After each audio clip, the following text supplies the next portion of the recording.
Falemos agora da autoridade concedida à Igreja de Deus. Autoridade que aprendemos lá em Mateus capítulo 18. Mateus 18 nos ensina que a igreja tem a administração de toda a autoridade.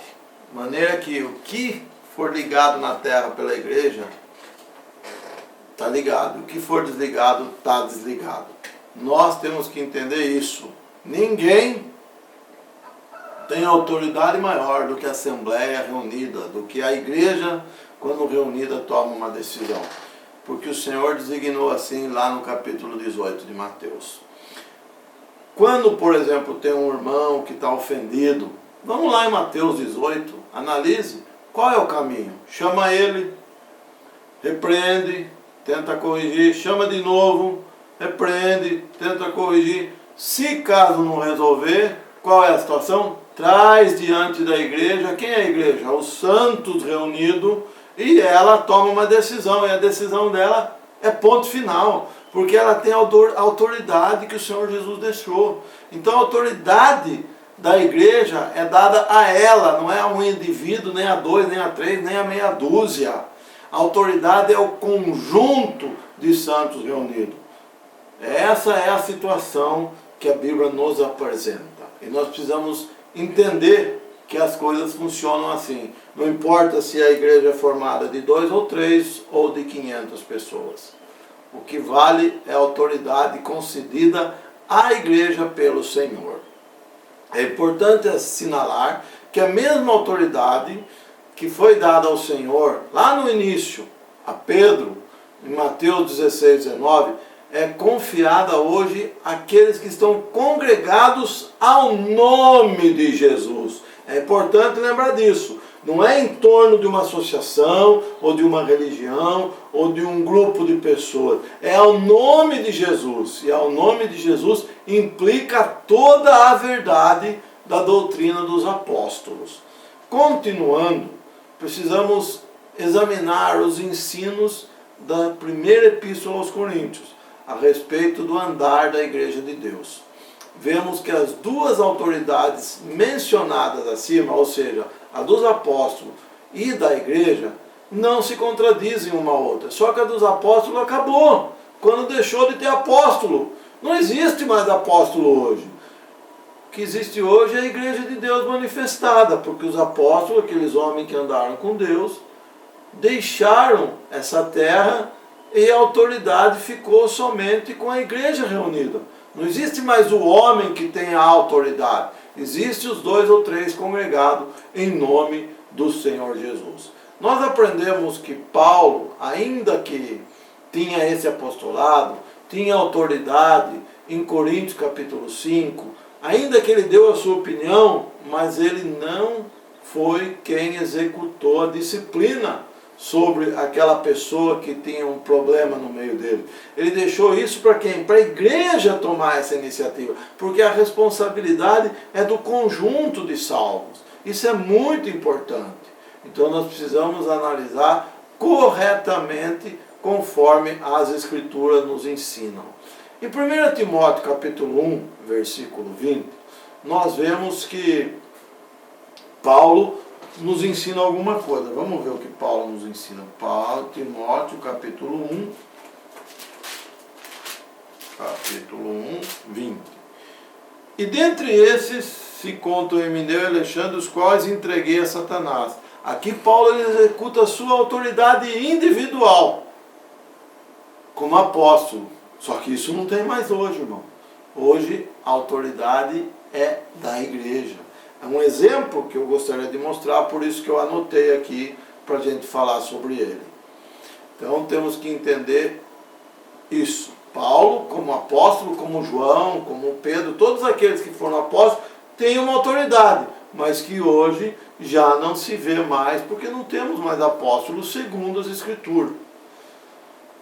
Uma outra coisa interessante que nós precisamos notar em relação à autoridade é que quem tem a responsabilidade de manter pura, no andar prático, a igreja é a própria igreja, não é um indivíduo.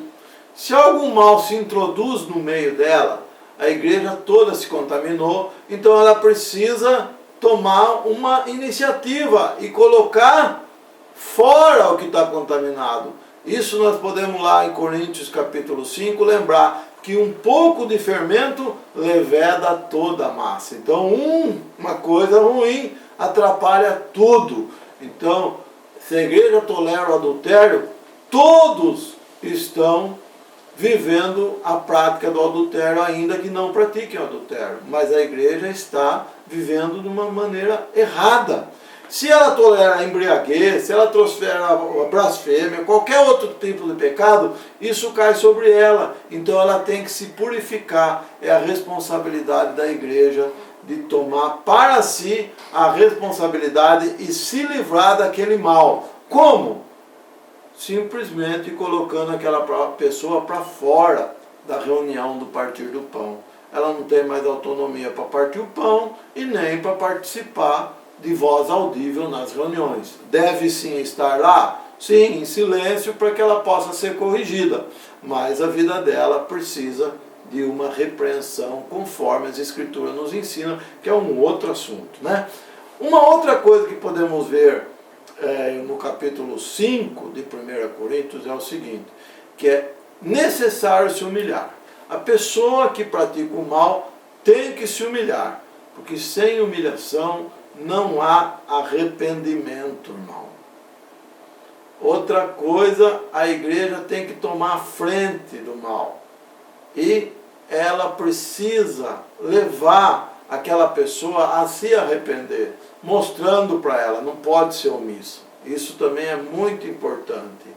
Uma outra coisa que ela também precisa levar em conta é o estado espiritual das pessoas que estão reunidas.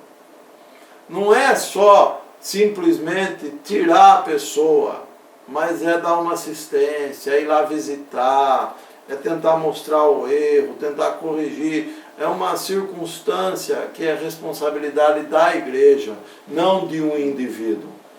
Por isso, irmãos, nós temos que sempre entender as Escrituras conforme as Escrituras. Muito se perdeu e criou-se então uma instituição religiosa e puseram pessoas para fazer o papel do todo. Mas a Bíblia não ensina assim, infelizmente. Uma outra coisa que nós precisamos ver é que aqueles irmãos que têm o dom, que podem falar, que podem cuidar, que podem limpar banheiro, que podem limpar banco, que podem ajudar de diversas situações, eles têm que se manifestar. Eles têm que realmente se descobrir e se manifestar. E assim nós podemos perceber que o Senhor está trabalhando. O Senhor, Ele realmente está agindo quando as pessoas manifestam os seus dons. Se você está envolvido na verdade e tem um desejo, manifeste o seu desejo. Mesmo que seja simples, às vezes ajudar de alguma forma. Tem pessoas que têm dons diversos, um assunto para uma outra situação, né? Então o que nós temos a ver hoje é que os tempos apostólicos tínhamos a autoridade apostólica. Hoje temos a autoridade da igreja reunida, manifestação local e autoridade sobre uma situação. Ou seja, nós aqui, onde nos reunimos, temos que decidir, segundo as Escrituras, as coisas daqui. Quem mora no Amazonas, na cidade de Manaus, tem que decidir as coisas concernentes a Manaus, segundo as Escrituras. Por isso que aqueles irmãos que se reúnem na base dos 2 ou 3, as reuniões deles são igual. Por quê? Porque a base é a Escritura, ninguém faz outra coisa. Então as reuniões que temos encontrado em relação à doutrina, que está no capítulo 2 de Atos dos Apóstolos, é sempre igual. Não existe um conjunto de doutrinas diferentes. É o que temos nas Escrituras. Mais uma vez encerramos esse assunto de autoridade e a próxima oportunidade vamos falar de um novo assunto que é referente à vida da igreja.